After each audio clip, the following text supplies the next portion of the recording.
बाबूजी, बाबूजी, हे भगवान, अरे कोई जल्दी आओ, बाबूजी ऊपर से गिर गई। अरे कोई आओ ना, शायद अभी जान बाकी हो। अरे ये तो 3 नंबर वाली छोटी बहू है, लेकिन ये ऊपर से नीचे कैसे अरे पता नहीं कैसे गिर गई, जल्दी से जाओ उनको बुला के लाओ। बाबूजी, अरे ये कोई आया है। अरे अरे देखिए, आप भी देखिए, बाबूजी नीचे गिर गई ऊपर शायद से। अभी जान बाकी हो, देखिए जल्दी से।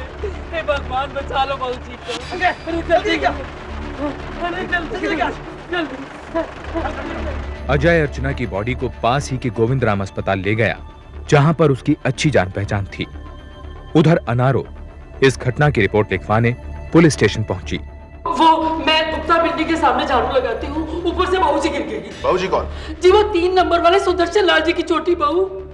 तुमने जब उन्हें देखा तो वो जिंदा थी क्या? मुझे कुछ पता नहीं जी, बिल्कुल पता नहीं। आप चलिए जल्दी से। 1 सेकंड रुको। इंस्पेक्टर पाथर ने तुरंत एक फिंगरप्रिंट एक्सपर्ट को फोन करके गुप्ता बिल्डिंग पहुंचने को कहा। वो खुद अनारो के साथ एक हवलदार को लेकर गुप्ता बिल्डिंग की तरफ निकल पड़ा, जो कि पुलिस स्टेशन से कुछ ही दूरी पर थी। वहां पहुंचकर उसने वो जगह सील कर दी जहां पर अर्चना गिरी थी। साहब जी, मैं यहाँ झाड़ी लगा रही थी, मैंने देखा छोटी बहू जी ऊपर से गिर गई। सुनो, इस पूरे एरिया को सील कर दो, यहाँ पर कोई नहीं आएगा। और जैसे फिंगरप्रिंट एक्सपर्ट्स आते हैं उन्हें लेकर अंदर आओ। यहाँ का दरबान कौन है? जी मैं हूँ साहब। आप मुझे सुदर्शन लाल जी का घर। आइए सर। चलिए।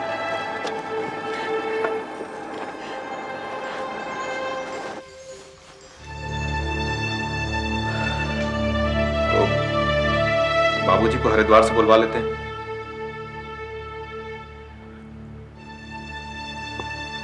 अब तू क्यों इस तरह मातम मना रही है?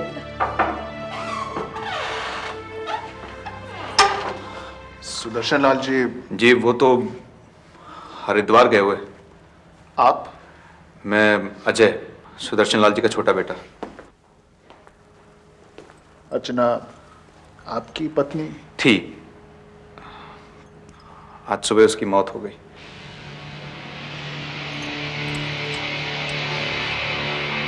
आप बता सकते हैं उनकी मौत के बारे में कुछ?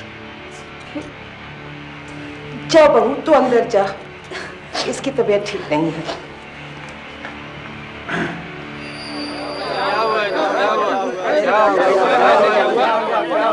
क्या बात है भाई साहब? अब हम कैसे बताएं कैसे हुआ?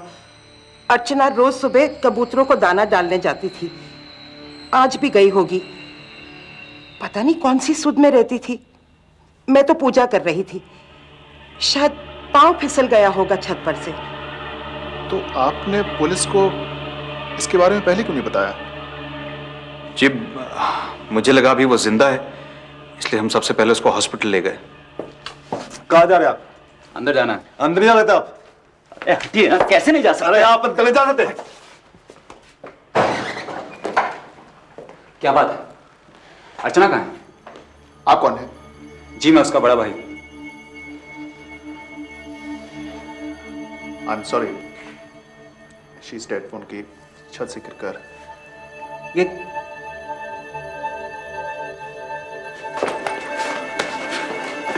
तूने मेरी बहन को मार डाला? क्या बात करते भाई साहब? अर्चना का पाँव फिसल गया। पाँव नहीं फिसला है, तूने उसे छत से धक्का दिया है। इंस्पेक्टर साहब, गिरफ्तार कर लीजिए इसको, इसने मेरी बहन को मारा है। साहब फिंगरप्रिंट वाला है। ठीक है, जाओ। बॉडी कहां पर है? पास के गोविंद राम हॉस्पिटल में। आप चाहें तो आप घर जा सकते हैं, मैं बाद में आके आपसे बात करूंगा।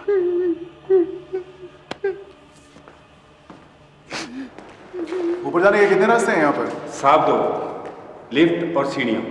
जब लिफ्ट खराब होती है ना तो साहब सीढ़ियों का दरवाजा खोल दिया जाता है। आज जब मैं ड्यूटी पर आया तो मुझे पता लगा कि लिफ्ट खराब है, तो साहब मैंने सीढ़ियों का दरवाजा खोल दिया। कितने बजे की बात थी ये? यही कोई 6 बजे होंगे साहब। ठीक है, चलो देखते हैं।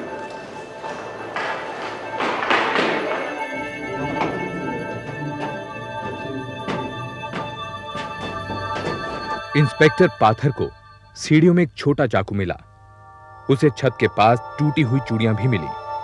छत की मुंडेर के पास से उसे एक जोड़ी लेडीज सैंडल्स मिले। लेकिन दाएं पैर की सैंडल बाईं तरफ और बाएं पांव की सैंडल दाईं तरफ थी।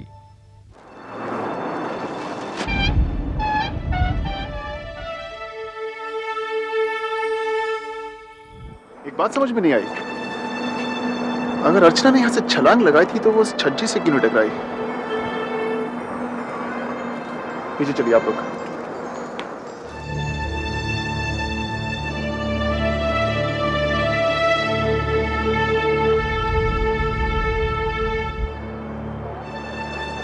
खून की एक भी बूंद नहीं है यहां पर। जी सर। Very strange.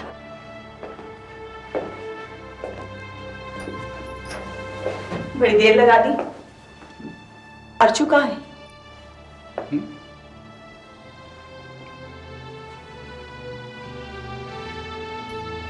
संदीप, अर्चना कहाँ है? तुम्हारे साथ आने वाली थी ना?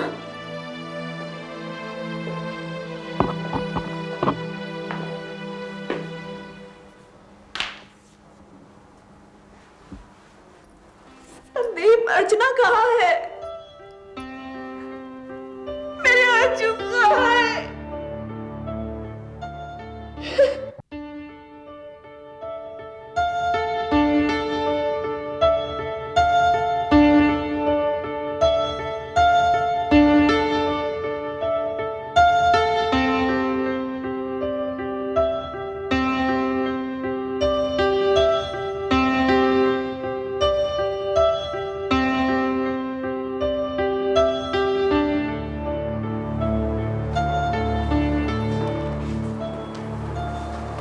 इंस्पेक्टर साहब आए हैं आपसे मिलने।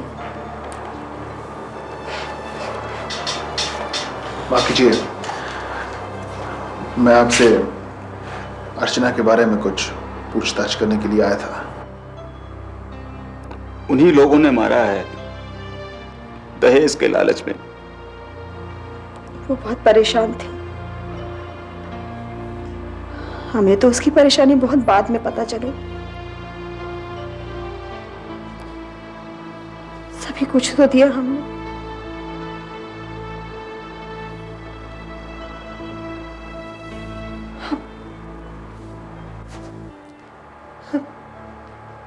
ये हो जाएगा कभी सपने में भी नहीं सोचा था। अगर मैं उसे यहां से जाने ही नहीं देता तो शायद जिंदा होती आज। मधु और संदीप ने इंस्पेक्टर पाथर को दहेज के रूप में दी गई रकम और जेवर वगैरह के डिटेल्स दिए। अर्चना पर होने वाले अत्याचारों के बारे में उन्होंने इंस्पेक्टर को बताया। पोस्टमार्टम हो जाने के बाद अर्चना की बॉडी उसके परिवार वालों को सौंप दी गई।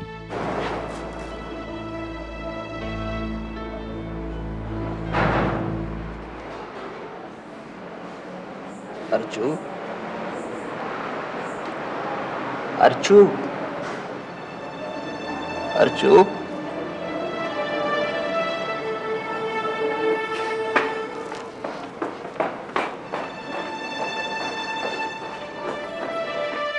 मधु और संदीप के बयान के आधार पर इंस्पेक्टर पाथर ने गायत्री देवी, अजय और विजय को अर्चना की हत्या के इल्जाम में गिरफ्तार कर लिया।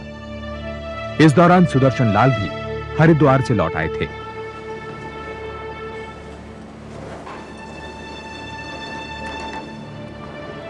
बाबूजी, चाय पी लीजिए। रख दो, मन नहीं है।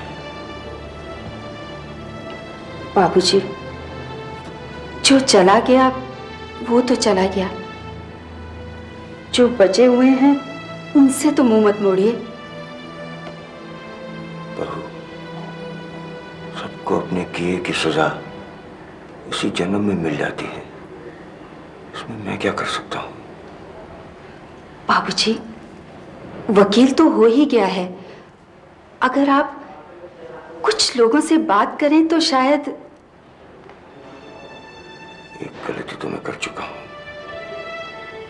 अगर कोशिश करता तो शायद अर्चना बच जाती,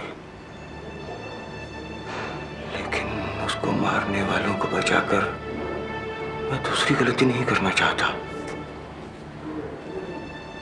बाबूजी, हमने तो कुछ।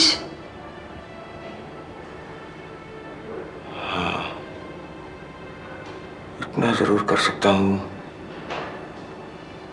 कि मैं किसी के खिलाफ कुछ नहीं कहूंगा।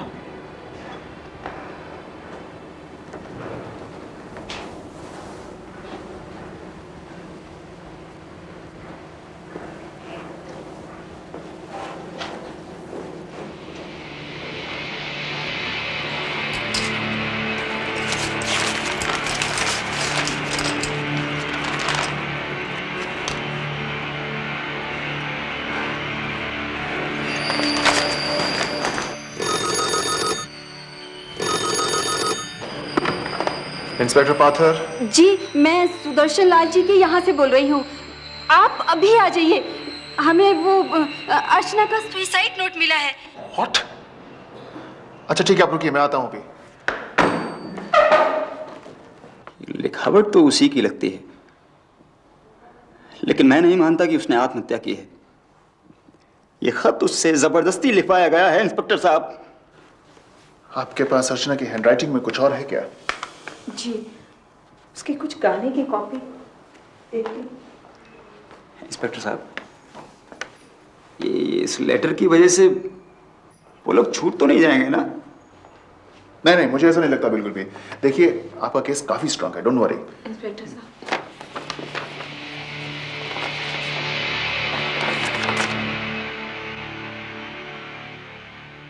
इस बीच मारवाड़ी समाज से संदीप को पूरा समर्थन मिल रहा था।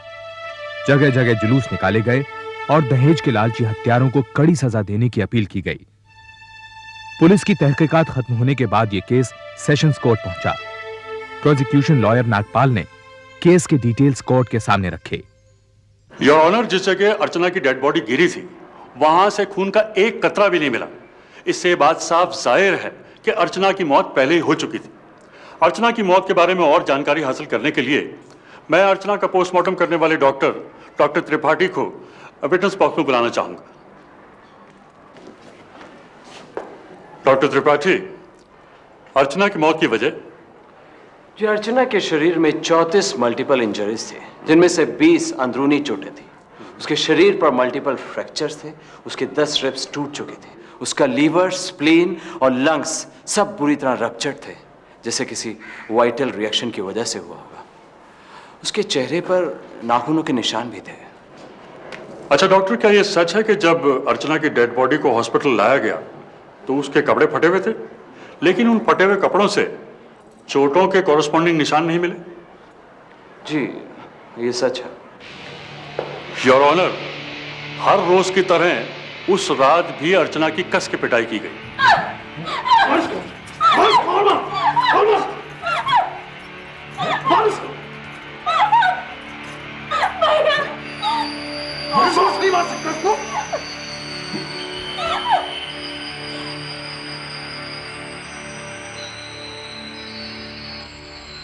ये तो मर गई।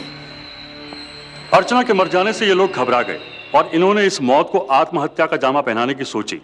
अर्चना के खून से लथपथ कपड़े बदलकर उसे दूसरी साड़ी और ब्लाउज पहनाए गए। अर्चना की लाश शायद रात को ही फेंक दी जाती, लेकिन लिफ्ट खराब होने की वजह से ऐसा नहीं हो पाया। सुबह होने पर जब सीढ़ियों का दरवाजा खुल गया तो अर्चना की लाश को ये लोग खींचकर ऊपर ले गए और उसे नीचे फेंक दिया गया। गायत्री देवी ने इस बात का ख्याल रखा कि कोई भी जेवर अर्चना के जिस्म पर न रह जाए। आप तो ऐसे कह रहे हैं जैसे आप वहां मौजूद थे। योर ऑनर, मैं मानता हूं कि अर्चना की शादीशुदा जिंदगी बहुत अच्छी नहीं थी, शायद इसीलिए उसने खुदकुशी की। उसका सबूत है वो सुसाइड लेटर जो अदालत को सौंपा जा चुका है, जिसमें उसने साफ लिखा है कि वो सुसाइड करने की सोच रही है। ऐसे अनडेटेड लेटर की कोई इंपॉर्टेंस नहीं होनी चाहिए योर ऑनर। वैसे भी उसमें सुसाइड की स्पेलिंग SOCIT लिखी हुई है, जबकि अर्चना एक पढ़ी लिखी लड़की थी। एक स्पेलिंग मिस्टेक से इस लेटर को नजरअंदाज नहीं किया जा सकता योर ऑनर। और हैंडराइटिंग एक्सपर्ट और अर्चना का भाई संदीप दोनों इस बात को मानते हैं कि वो लेटर अर्चना का ही लिखा हुआ है। योर ऑनर, चिट्ठी तो जबरदस्ती भी लिखवाई जा सकती है। महज एक चिट्ठी के बिना पर हम इन बातों को तो नजरअंदाज नहीं कर सकते कि अर्चना के शरीर पर वो मंगलसूत्र नहीं था जिसे वो हमेशा पहनती थी। अर्चना के भाभी का दिया हुआ चाकू, उसकी टूटी हुई चूड़ियों का सीढ़ियों पर मिलना, उसके मृत शरीर को मौका वारदात से जल्दी से हटा देने की कोशिश, योर ऑनर, ये सारी बातों से साफ जाहिर होता है कि अर्चना की हत्या की गई थी, ना कि उसने खुदकुशी की। आप क्या कह रहे हैं डॉक्टर त्रिपाठी? उसके चेहरे पर नाखूनों के निशान से साफ जाहिर होता है कि उसके साथ हाथापाई की गई थी। उसके वाइटल ऑर्गन्स भी रप्चर्ड हुए हैं, जो बहुत मारने से ही हुआ होगा। लेकिन जिस तरह उसके शरीर पर मल्टीपल इंजरीज हैं, उसे कहना मुश्किल है कि ये सुसाइड था, एक्सीडेंट था, या फिर किसी ने उसकी हत्या कर दी थी। चूंकि डॉक्टर त्रिपाठी अर्चना की मौत की वजह ठीक से नहीं बता पाए, इसलिए प्रोसिक्यूशन ने एक मेडिकल बोर्ड बनाया। डॉक्टर अर्चना की पोस्टमार्टम रिपोर्ट पढ़ने के बाद इस नतीजे पर पहुंचे कि अर्चना की मौत उसे पहुंचाई गई चोटों की वजह से हुई और बाद में उसकी बॉडी को छत से फेंका गया। मैं इस डॉक्टरी जांच के आधार पर मुलजिम गायत्री देवी, अजय और विजय को अर्चना की हत्या का जिम्मेदार ठहराते हुए धारा 302 के तहत आजीवन कारावास की सजा सुनाता हूं। डिफेंस ने इस आदेश के खिलाफ हाईकोर्ट की डिवीजन बेंच में अपील दायर की। डिवीजन बेंच के दोनों जजेस एक निर्णय पर नहीं पहुंच पाए कि यह केस आत्महत्या का है या हत्या का। इस वजह से 4 साल की कार्रवाई के बाद यह केस हाईकोर्ट के एक तीसरे जज के पास पहुंचा। सारे डिटेल्स पढ़ने के बाद उस जज ने गायत्री देवी और अजय को अर्चना की मौत का जिम्मेदार मानते हुए आजीवन कारावास की सजा सुनाई, लेकिन विजय को इस इल्जाम से बरी कर दिया। डिफेंस ने इस जजमेंट के खिलाफ सुप्रीम कोर्ट में स्पेशल लीव पिटीशन दायर की, लेकिन सुप्रीम कोर्ट ने उसे ठुकराते हुए हाई कोर्ट के फैसले को बरकरार रखा।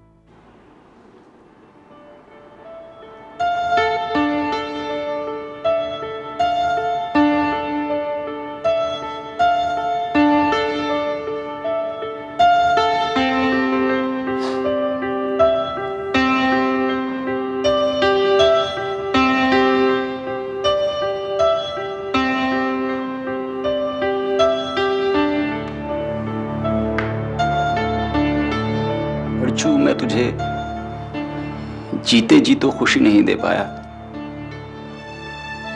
इस बात का दुख मुझे हमेशा रहेगा। लेकिन एक बात की तसल्ली है कि उन हत्यारों को सजा दिलाकर मैं तेरी आत्मा को शांति दे पाया हूं।